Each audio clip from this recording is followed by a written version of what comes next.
नबियन जूं घर वारियूं मोमिनन जूं मायरूं आहिनि। पैगंबर जूं घर वारियूं बि हुयूं, पर अबू बकर जी न्याणी अम्मा आयशा तय्यबा ताहिरा हुमैरा रज़ी अल्लाह ताला अन्हा, इहो घर हुजरो अम्मा आयशा जो हो। आखिरी जिंदगी जा पसा साईं जन पंहिंजी प्यारी घरवारी आयशा रज़ी अल्लाह ताला अन्हा जे घर में आखिरी घड़ियूं अम्मा आयशा जी झोल आहे। साहबा पाण में मशवरो कयो त साईं जन खे अबाणे कब्रिस्तान खणी हलूं, अबाणे वतन खणी हलूं।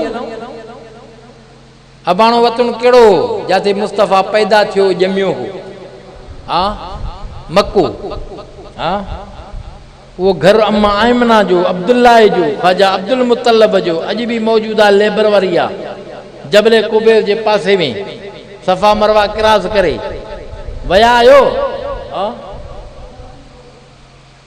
या पैगंबर जे ॼमण जी जाइ आहे। अम्मा आमना जो घर हो, ख्वाजा अब्दुल्ला जो घर हो। मुस्तफ़ा इते पैदा थिया। बचपन भी अजीब हुई जो साईं जन अम्मा हलीमा खणी वई ही ताइफ में, जंहिं अम्मड़ हलीमा खीर पीआरियो हो। या अम्मड़ हलीमा मुस्तफ़ा जी अम्मड़ आहे। छो? इमामुल अंबिया मुहम्मद मुस्तफ़ा के खणी वई ही ताइफ में। किसा वाक़िया उलमा खां ॿुधा हूंदई। ताइफी काफ़ी मैल परे आ, थधो इलाइक़ो आ, जेके औरतूं मके जा ॿार खणी वेंदियूं हुयूं सरदारनि अमीरनि जा, उजरत तौर ते पालींदियूं हुयूं। ॿाहिरीं फिज़ा आब हवा। इहो साल भी अजीब हो जॾहिं मुस्तफ़ा इमामुल अंबिया ॼायो। उन्हनि सहेलियुनि औरतुनि सां अम्मा हलीमा भी निकिती आ ताइफ खां, पर अम्मड़ हलीमा जी सवारी कमज़ोर हुई। औरतूं चवण लॻियूं हलीमा तुंहिंजी कमज़ोर सवारी आ, तूं आहिस्ते आहिस्ते थी हलें, असां हलई थी। सवेर सवेर मके में पहुची वयूं, पंधु करे ॿार खणी करे वॾेरनि अमीरनि जा वापसि वरियूं। पर मुस्तफ़ा के यतीम समझी करे वापसि मोड़तूं हलियूं वयूं, दरवाज़े ते अंदरि ई न आयूं। अम्मा हलीमा के फरमायो ॿार सभु खजी वया, हिकिड़ो यतीम आहे। अम्मा हलीमा पंहिंजे शोहर मुड़ुस खे चयो ॻाल्हि ॿुधी थी,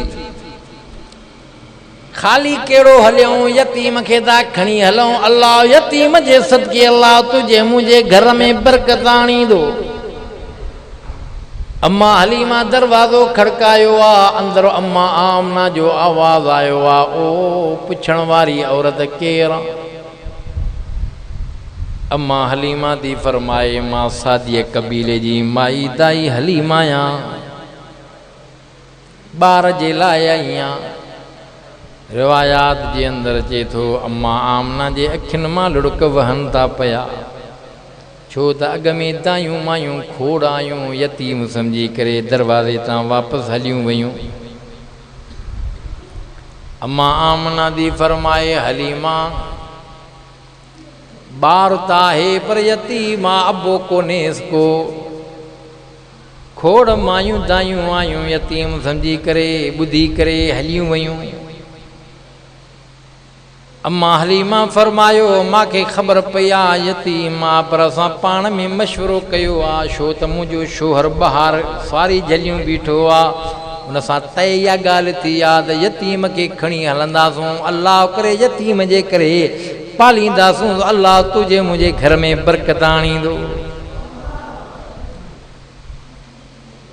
खुदा जो कसम आहे अम्मा हलीमा थी फरमाए जीअं जो पाक नबी इमामुल अंबिया जे चादर मुबारक जेका मथों पयल हो लटो लाहींदी वई, मुस्तफ़ा मुरकनि पिया, नज़र नज़र सां मिली वई आहे। अम्मा हलीमा पाक नबी खे खणी करे पंहिंजे छातीअ सां मिलायो आहे।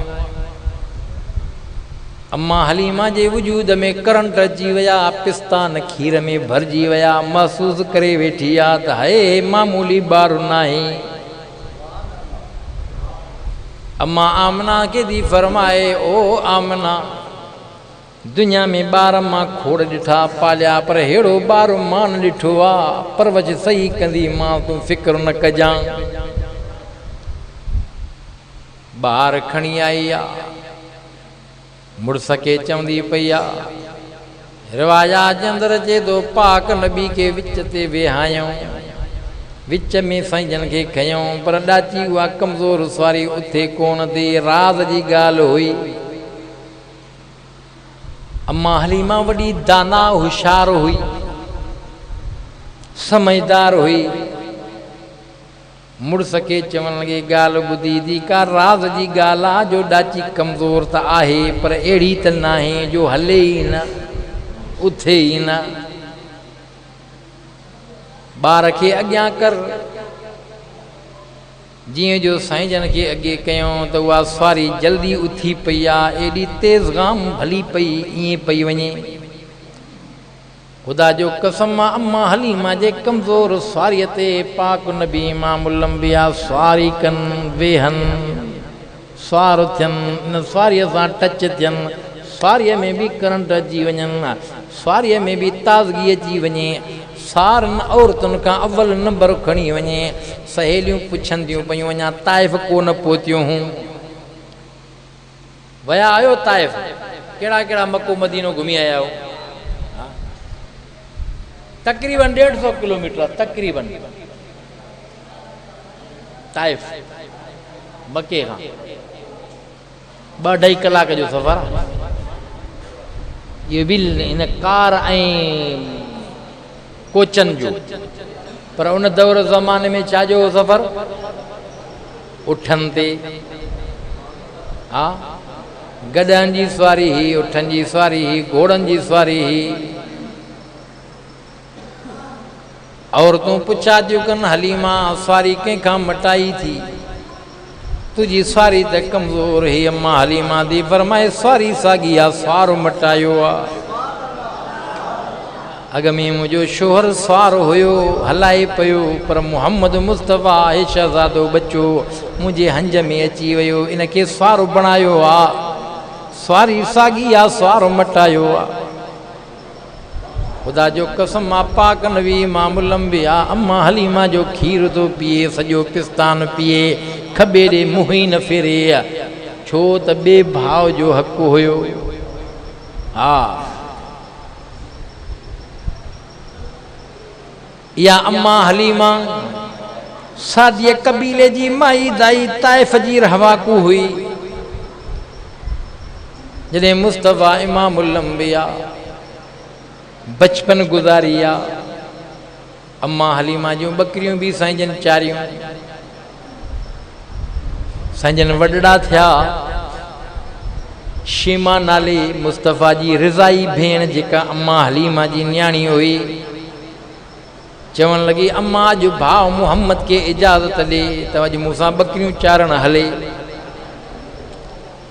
अमड़ चवण लॻी ओ न्याणी तव्हां रांद रूंद में लॻी वेंदव बकरियूं मता कंहिंजी पोख बोख भेलनि हेॾे होॾे वञनि। मजबूर थी करे अमड़ खां मोकल पाक नबी इमामुल अंबिया मुहम्मद मुस्तफ़ा भाउ मुहम्मद जी इजाज़त वठी मोकल वठी करे बकरियुनि सां हलियूं। सारो ॾिहाड़ो बकरियूं चिनियूं न आहिनि। पाक मुहम्मद मुस्तफ़ा पंहिंजी रिज़ाई भेण बीबी शेमा सां वेठा आहिनि खेॾनि था त बकरियूं चौधारी पाक मुहम्मद जे चेहरे अनवर में निगाह नज़र विधियूं वेठियूं आहिनि पर मथां ककर छांव कयूं बीठो आहे। शाम थी आहे बकरियूं वापसि नबी सल्लल्लाहु अलैहि वसल्लम नंढड़ा हुया पंहिंजी भेण शीमा सां हुया रिज़ाई भेण सां हुया। घर आया त अमड़ बकरियुनि खे ॾिसी करे हैरान थी वई त न्याणी खे चवण लॻी ओ न्याणी तोखे जो झलियो हुम लॻे थो त कंहिंजी बकरियुनि पोख भेली आहे बकरियुनि जूं कुखियूं बि भरियल आहिनि हे खीर में थण बि भरिया पिया आहिनि। अमर खे चवण लॻी अम्मा कंहिंजी पोख न भेली थियूं भला जूई मटाई अथव छा चई अम्मा जूई बि साॻी पर ॻाल्हि राज़ जी। ओ मुंहिंजी अम्मा जी जल अते मुहम्मद खे साण वठी हुयमि मथां ककर शाम कंदे हलनि पिया। असां वेही रहियासीं बकरियूं चरन कोन पयूं पर अदे मुहम्मद जे चेहरे ॾे निगाह नज़र विझी करे वेही रहियूं। बकरियूं हेॾे होॾे कोन वयूं, शाम थी आहे, बकरियूं काहे आया हूं। इमामुल अंबिया मुहम्मद मुस्तफ़ा के बकरन भी सुञातो, उठन भी सुञातो, गढ़न भी सुञातो, खुदा जो कसम आहे पखिन परंदन भी सुञातो, पाक नबी के सुकन खजन जे थुड़न भी सुञातो। जे न सुञातो त अॼु जे इंसान दरंदे न सुञातो। इमामुल अंबिया जॾहिं हिजरत करे मदीने आया, पैगंबर जी जवानी शबाब जवानी जॾहिं साईं जन जी 35 साल उमिरि मुबारक थी आहे, अञा क़ुरान जो नुज़ूल कोन थियो आहे। बैतुल्लाह के ॿीहर नए सिर मके जे सरदारनि पाण में सलाह करे नए सिर तामीर कनि पिया। हजरे अस्वद जो मामलो अची पियो। हर हिकु सरदार चवे पियो त हजरे अस्वद खे खणी मां बैतुल्लाह जे अंदरि फिट कयां, खणा शरफ माके हासिल थिए। मजबूर थी पिया एतिरे क़दुर जो पाक नबी इमामुल अंबिया इन मसइले खे हल कयो आहे। चादर विछाए करे हजरे अस्वद खे रखियो आहे। चाचे खे बि सजाई, ओ चाचा अबोला बहेड़े आ, ओ सरदार अबू जहल हेॾे आ, हिन चादर जे कुंड खां वठो। अबू लहब खे चई तूं हेॾां वठो, उतबा तूं हेॾां वठो, शोभा तूं हेॾां वठो। विड़ो छो था, झेड़ो छो था कयो? समूरनि सरदारनि चादर खे वरितो आहे। इमामुल अंबिया पाण बि वठी करे हजर अस्वद खे बैतुल्लाह शरीफ़ जे वेझो खणी पंहिंजे हथनि मुबारकनि सां बैतुल्लाह जे दीवार में रखियो आहे। इन मौक़े ते अबू जहल चयो, ए मुहम्मद बिन अब्दुल्ला, तू त वॾो ॾाहो आहे, वॾो फ़ैसिले करण वारो आहे, हकीमाना फ़ैसिलो कयो थी, अहिड़ो होशियारप वारो फ़ैसिलो कयो थी जो इख़्तिलाफ़ ख़तमु थी वियो। हजरे अस्वद जो समूरनि खे सवाबु मिली वियो, समूरनि खे शर्फ़ हासिल थी वियो। इन मौक़े ते साईं जन जी 35 साल उमिरि मुबारक हुई। जॾहिं साईं जन जी 40 साल उमिरि मुबारक थी आहे, 40 साल, हिन क़ुरान करीम खे रब रहमान लोहे महफ़ूज़ मां खणाए दुनिया वारे आसमान ते रखायो।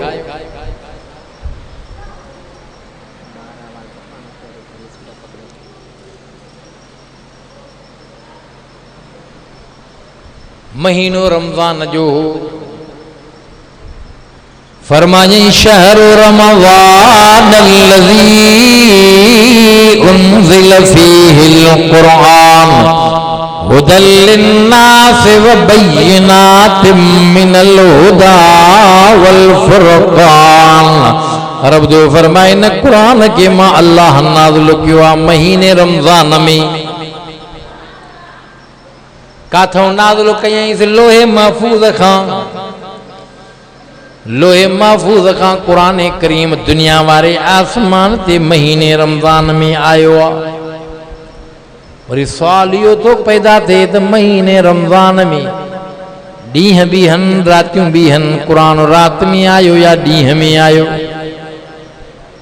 फरमाए इन्ना अंज़लनाहु फ़ी लैलतिल क़द्र वमा अदराक मा लैलतुल क़द्र लैलतुल क़द्र खैरुम मिन अल्फ शहर तनज़्ज़लुल मलाइका वर्रूहु फ़ीहा बिइज़्नि रब्बिहिम मिन कुल्लि अम्र सलामुन हिय हत्ता मत्लइल फज्र। रब जो फरमा क़ुरान करीम के नाज़िल त रमज़ान में कयो आहे, पर लैलतुल क़द्र वारी रात में, ॾींहं में न, क़ुरान के रात में नाज़िल कयो आहे। जंहिं रात में क़ुरान लोहे महफूज़ खां दुनिया वारे आसमान ते आयो आहे, उहा रात 1000 महीननि खां भली बणिजी वई आहे।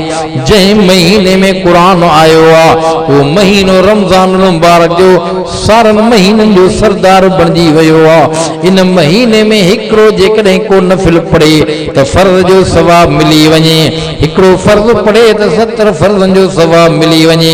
महीने रमज़ान के क़ुरान जे करे इज़्ज़त मिले, लैलतुल क़द्र वारी रात के भी इज्जत कुरान जे करे मिले। हजार महीनन खां रात भली बणजी वञे छो त कुरान जे रात में अचे, रात इज्जत वारी जे महीने में अचे, महीनो इज्जत वारो जे मुहम्मद जे मथा कुरान नाज़िल कयो वञे वो मुहम्मद शान मान वारो पूरी कायनात पूरी मखलूकात पूरी इंसान ज़ात पर नबियन जी जमात खां भी मुहम्मद मुस्तफ़ा शान में उत्तम आलाया। हाँ मुहम्मद मुस्तफ़ा इमामुल अंबिया जो शान सारे नबियन खां मथे आ। खुदा खां बाद में शान आहे त इमामुल अंबिया मुहम्मद मुस्तफ़ा जो आ। असां पाक नबी के मनींदा हो, ये मनींदा हो जीअं अल्लाह अल्लाह जो रसूल पाण चयो आ ॿुधायो आ। खुदा खां बाद में शान आहे त मुहम्मद मुस्तफ़ा जो आ। हिन क़ुरान करीम के अल्लाह पाक नबी जे क़ल्बे मुबारक जे मथा नाज़िल कयो आ। याद रखी छजो कादरपुर जा मुसलमानो, कुरान में जलाल आ, मुहम्मद में जमाल आ। कुरान में जलाल आ, मुहम्मद में जमाल आ। छो त कुरान करीम के रब ज़मीनन आसमानन जबलन दे पेश पे कयो। जबलन इनकार कयो, ज़मीन इनकार कयो, आसमान ने इनकार कयो। वरी बी जाए ते रब पाण कुरान में चयो फरमाए जेकॾहिं कुरान के नाज़िल कया जबलन जे मथा कुरान में एडो जलाला जबल सट न सही सघन हा। कुरान में जलाला फरमाए लौ अनज़लना हाज़ल कुरान अला जबल लरअयतहु खाशिअम मुतसद्दिअन मिन खशियतिल्लाह व तिलकल अमसाल नज़रिबुहा लिन्नास लअल्लहुम यतफक्करून। रब जो फरमाए जे कुरान के नाज़िल कया जबलन जे मथा जबल कुरान जी सट न सही सघना, जबल रेज़ा रेज़ा थी वञन हा। कुरान में जलाला मुहम्मद में जमाला। हाणे कुरान करीम मुहम्मद मुस्तफ़ा जे क़ल्बे मुबारक ते नाज़िल कयो वियो आ। मुहम्मद जे सीने में कुरान आयो आ। कुरान करीम इहो पाक मुहम्मद जे जिस्म तर क़ल्बे मुबारक खां निकरी करे ज़बान खां जारी थी करे थदो थी करे उम्मत ताईं पहुचायो वियो आ। पहिरियां पहिरियां कुरान करीम के ॿुधण सिखण वारा सहाबा को ताबईन तबा ताबईन इहो सिलसिलो क़यामत जे सुबुह ते जारी सारी रहंदो। कुरान में जलाला मुहम्मद में जमाला छो त हे अल्लाह जो कलाम आ, हे मखलूक नाही। जे अल्लाह हुयो आहे रहंदो, कुरान भी हुयो आहे रहंदो। कुरान हुयो न तू मां कोन आसे, ज़मीन आसमान कोन हो, कुरान हुयो काथे लोहे महफूज़ में। इन जो नालो कलामुल्लाह इन जे करे पयो त अल्लाह इन जी तिलावत पाण कई। जेकी मां आयत तिलावत कई आ न 7 पारे मां इब्तिदाई आयत फरमाई व इज़ा समिउ मा उनज़िल इलर रसूल तरा अयुनहुम तफीज़ु मिनद-दम'i मिम्मा अरफू मिनल हक़ यक़ूलून रब्बना आमन्ना फक्तुबना माशाहिदीन।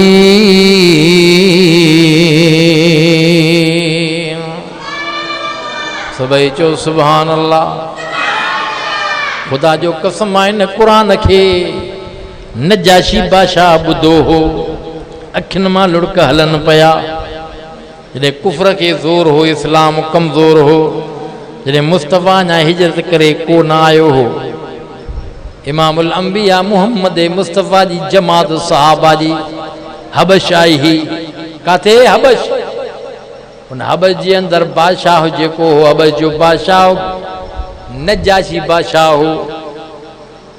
सहाबा जी वॾी जमात नजाशी बादशाह जे नगरी में आई आ, हबश पहुती आ। मक्के जे मुशरिकन खे ख़बर पई आ त मुहम्मद मुस्तफ़ा भी अॼु हिजरत करे वियो। रिश्तेदार मिट माइट भी खोड़ मक्को छॾे विया, हबश विया। हिकिड़ी टीम अबू जहल वारनि तैयार कई।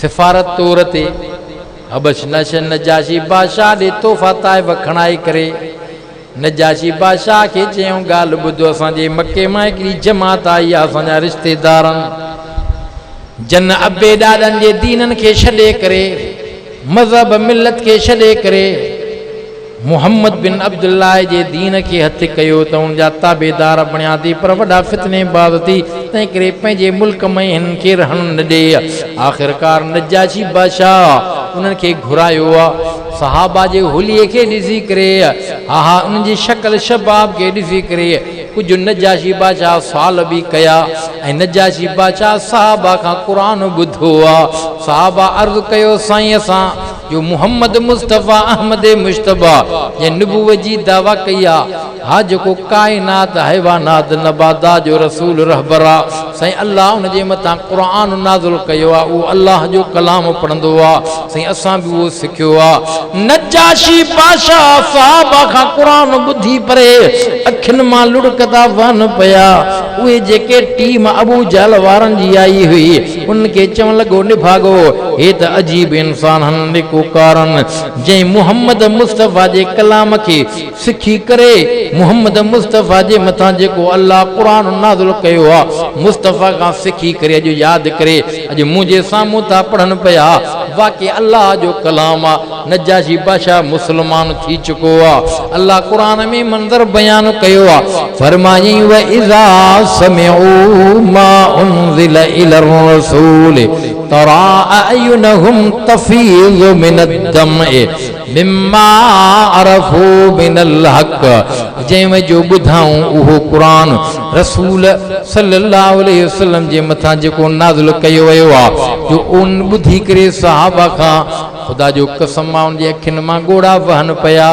नजाशी बादशाह जमात वरी उलमा जी हबश ॾे मोकिली आहे हबश खां कढी करे यसरब ॾे मुस्तफ़ा हिजरत करे हबश आया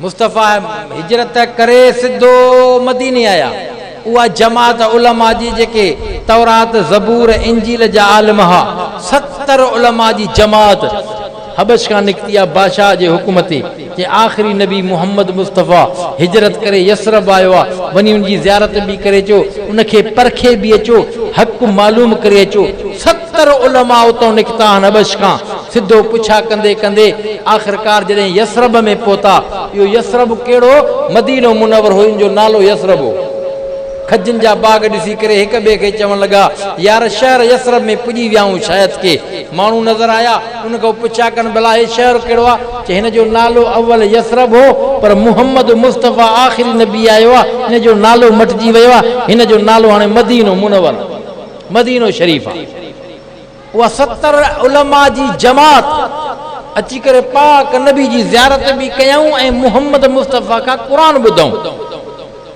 ऐं इहे मुंहिंजे महबूब मुस्तफ़ा क़ुरान जी सूरत यासीन तिलावत कई 70 उलमा जे साम्हूं इहा सूरत यासीन ऐं सूरत ताहा अल्लाह पाण तिलावत कई ज़मीन आसमान ठाहियो ई कोन आहे उलमा खां ॿुधो हूंदी हदीस पाक जे अंदरि अचे थो सूरत यासीन ऐं सूरत ताहा जी रब पाण तिलावत कई आहे तॾहिं त हिन क़ुरान करीम जो नालो छा हिकु क़ुरान करीम ॿियो कलामुल्लाह माना अल्लाह जो कलाम छा अल्लाह जो कलाम हे कंहिंजो कलाम आहे अल्लाह जो कलाम आहे अर्ज़ पे कयुमि हे मख़लूक न आहे हे ख़ालिक जो कलाम आहे अल्लाह जीअं हुयो आहे रहंदो क़ुरान बि हुयो आहे रहंदो हाणे बि आहे क़बर में बि हूंदो हा पर हूंदो उन्हनि जे लाइ साथ उन्हनि खे ॾींदो जेके दुनिया में क़ुरान खे इज़त मान ॾियनि था पिया क़ुरान खे ॿुधनि सिखनि पढ़नि था पिया हे क़बर में नूर क़बर बणिजी ईंदो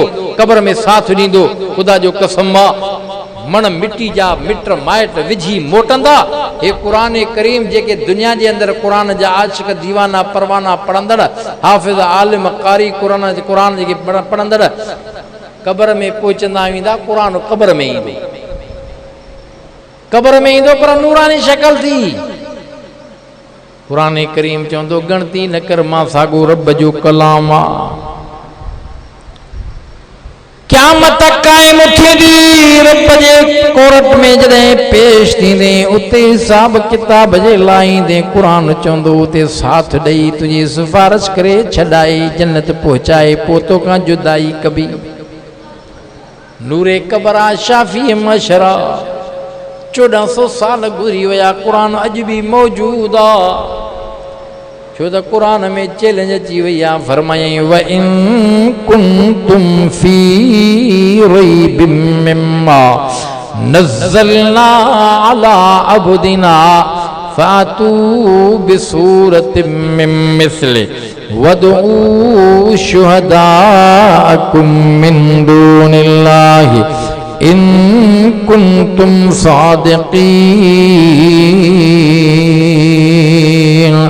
रब जो फरमाई क़ुरान मां नाज़िल कयो आहे हिन जे इफ़ा जो ज़िम्मो बि मुंहिंजे ज़िम्मे आहे हे मां पंहिंजे महबूब मुहम्मद करीम पंहिंजे बाने जे मथां नाज़िल कयो आहे अल्लाह चयो आहे जे बानहू हिन क़ुरान में शक शुबो कयो था त हाणे ॾेखारियो क़ुरान जे मुक़ाबले में हिकिड़ी सूरत 1400 साल गुज़री विया कंहिं माउ जे लाल खे ताक़त न आहे जो क़ुरान जे मुक़ाबले में हिकिड़ी सूरत ठाहे ॾेखारनि न ठाहे सघंदा न ड्राए सघंदा ड्राइण जी कोशिश वॾी कई अंग्रेज़ 1400 साल गुज़री विया पर क़ुरान अॼु बि मौजूद आहे ईअं सम्झो क़ुरान दुनिया जो रूह आहे क़ुरान वियो क़यामत क़ाइम थींदी ईअं बि रिवायात जे अंदरि अचे थो क़यामत क़ाइम थींदी हाफ़िज़नि जे सीननि मां बि क़ुरान हलियो ईंदो क़ुरान जा हे नुस्ख़ा जेके अथव पननि जे शिकल में क़ुरान नज़र अचेव थो इहे अखर हलिया वेंदा सुबुह थींदी क़यामत क़ाइम थींदी सिजु नेज़े बराबरि हूंदो पर सिजु ओभर ॾांहुं न उभरंदो ओलह ॾांहुं उभरी पवंदो क़ुरान हलियो ईंदो क़ुरान करीम रब खे चवंदो मुंहिंजा मौला बेक़दुरा रहिया मुंहिंजा मौला हाणे इजाज़त ॾे त साॻी जाइ ते हलियो वञा क़ुरान खे इजाज़त मिलंदी क़यामत क़ाइम थी वेंदी क़यामत क़ाइम थींदी जॾहिं हिसाब किताब वारो मामिलो ईंदो उन जाइ ते क़ुरान वरी साथ ॾींदो क़ुरान साथ ॾींदो पर क़ुरान उते अची करे सिफ़ारिशी बणिबो उन्हनि जे लाइ जन क़ुरान करीम खे निंड्रां फिटाए ॿुधो नबियनि जे सरदार फरमायो क़ुरान चवंदो वयक़ूलुल क़ुरान मनातुहुन्नौम बिल्लैल फशफ़नी फी मौला ही त उहो आहे जेको निंड्रां फिटाए मूंखे ॿुधण सिखण जे लाइ पेश थींदो मुंहिंजा रब करीम मां हिन जो सिफ़ारिशी थी आयो आहियां मुंहिंजा रब करीम हिन खे माफ़ करेसि छॾेसि मां हिन खे जन्नत वठी वञा अलाह जे रसूल फरमायो क़ुरान करीम जी सिफ़ारिश क़ाबिल क़बूल हूंदे अलाह जो फज़ल थी पवंदो बाने ते रब पंहिंजे मुक़दस कलाम खे चवंदो ओ मुंहिंजा क़ुरान जे सिफ़ारिशी तूं थी आयो आहे त वठी वञेसि जन्नत में ईअं अलाह जो फज़ल थींदो क़ुरान जी जान छॾाईंदो हिन खे जन्नत पहुचाईंदो क़ुरान पंहिंजो वाइदो पूरो कंदो तंहिं करे क़ुरान पढ़ो पंहिंजे बच्चनि खे बि पढ़ायो मुबारक जे लाइक़ु हो जो अवां जे हिन मस्जिद जे अंदरि नौजवान कारी फारूक तव्हांजे बचड़नि खे क़ुरान थो पढ़ाए जे क़ुरान करीम जा इहे हाफ़िज़ ऐं आलिम बणिजी पिया न ख़ुदा जो कसम आहे उहो वॾो जे मरी वेंदव क़बर में पुॼंदव हिन बचे जे सदके अलाह क़बर बि संवारींदो आख़िरत बि संवारींदो पाण त पढ़ी न सघे पर बचे खे क़ुरान जो हाफ़िज़ ऐं आलिम बणाई क़बर में पुॼंदो वेंदे बचो हेॾो क़ुरान पढ़ंदो क़बर जे मोचड़ण खां बची वेंदो खोड़ अहिड़ा वाक़िया अचनि था पिया खोड़ अहिड़ा वाक़िया हिकिड़ो वाक़ियो आख़िरी ॿुधायां क़ुरान जे मुतालिक़ तवजो आहे हा हमरा पंहिंजी घरवारी खे वसियत कई हुई मुंहिंजा पोयां पसावती मां बीमार आहियां अॼु अलाए सुभां पर जेका अमानत तुंहिंजे पेट में आहे पुट ॼमई या न्याणी ॼमई क़ुरान जो हाफ़िज़ आलिम बणाए जांइसि ख़ुदा जो शाम जवान मरी वियो वॾो गुनाहगार हुयो क़बर में उनखे अज़ाब थिए पियो कुझु ॾींहंनि खां बाद में रब साईं उनजी घरवारी खे नओं निहाल नींगर ॿाल अता फ़रमायो पुट पैदा थियो घरवारी मुड़स जे वसियत के पूरो कंदे बचड़े जी परवरिश करे। जॾहिं पढ़ण जहिड़ो थियो आहे मोकिलियईंसि उस्ताद ॾे मोकिलियईंसि। उस्ताद जे साम्हूं पढ़े तो बिस्मिल्लाहिर रहमानिर रहीम। ख़ुदा जो शान अञा बचड़े बिस्मिल्लाहिर रहमानिर रहीम पढ़ी आ त क़ब्र जे उन हमरा जे क़ब्र तां अज़ाब हटी वियो। अल्लाह जो दरवेश बानो हुयो जेको आलमी बरज़ख जो निज़ारो ॾिसे पियो। चवण लॻो हाय तोखे कहिड़ी महिरबानी थी आहे। चई मां पंहिंजी घरवारी खे वसियत करे आयो हुउमि, ॼाणायो वियो तूं पंहिंजे बच्चे खे पोयों छॾे आहीं। तुंहिंजी घरवारी वसियत मुताबिक़ तुंहिंजे बच्चे खे पढ़ाइण जे लाइ मोकिलियो आहे। अल्लाह तो ते रहम कयो आहे। उन बिस्मिल्लाहिर रहमानिर रहीम पढ़णु शुरू कई आहे। अल्लाह तुंहिंजे मथां क़ब्र जो अज़ाब हटाए छॾियो आहे। अल्लाह जे रसूल फरमायो क़यामत जे ॾियारे हिकिड़ा अहिड़ा गुनाहगार बंदा हूंदा जिन जे मथां सोना ताज हूंदा। मन क़रअल क़ुरआन व अमिल बिमा फीहि उल्बिस वालिदाहु ताजन यौमल क़ियामह ज़ौउहु अहसन मिन ज़ौइश शम्स। नबियन जे सरदार फरमायो क़यामत जे ॾियारे उन जे वालिदैन जे मथां सोना ताज हूंदा। वो केर हूंदा जिन पंहिंजे दुनिया में बच्चन के कुरान जो हाफ़िज़ ऐं आलिम बणायो। अल्लाह जे रसूल पुछा कया ओ मुंहिंजा सहाबियो ॿुधायो इन बच्चे जे सदके अल्लाह अबे अम्मा सां अहिड़ो बर्ताव थो करे, अहिड़ो मामिलो थो करे, अहिड़ी महिरबानी थो करे जो सोनो ताज थो रखाए। इन क़ुरान करीम जे माहिर आलिम सां अल्लाह कहिड़ो बर्ताव कंदो। साहबा अर्ज़ कयो अल्लाह जा रसूल, अल्लाह जो रसूल ॼाणे थो। साईं जन फरमाया अचो त ॿुधायांव। अल्लाह क़ुरान करीम जे माहिर आलिम हाफ़िज़ खे चवंदो इक़रा वरतक वरतिल कमा कुंत तुरतिलु फ़िद दुनिया। ओ क़ुरान जा माहिर आलिम हाफ़िज़ कारी क़ुरान खे पढ़ंदो वञ, जन्नत जे तबक़ात ते चढ़ंदो वञ। क़ुरान तो हिते भी इज़्ज़त ॾे, आख़िरत में भी क़ब्र में भी। क़ुरान वारनि जी इज़्ज़त कोन्हे? हा क़ुरान वारनि जी इज़्ज़त हिते भी आहे उते भी आहे। तंहिं करे पाण बि क़ुरान पढ़ो, पंहिंजे बच्चनि खे क़ुरान पढ़ायो। रब साईं जेको मूंखां चवरायो ॻाल्हायो क़बूल मक़बूल मंज़ूर अता फरमाए, अमल जी तौफ़ीक़ अता फरमाए। दुआए ख़ैर थींदी। जिन दोस्तनि दुआउनि जे लाइ चयो आहे उन्हनि जे लाइ बि दुआ थींदी। जिन न चयो आहे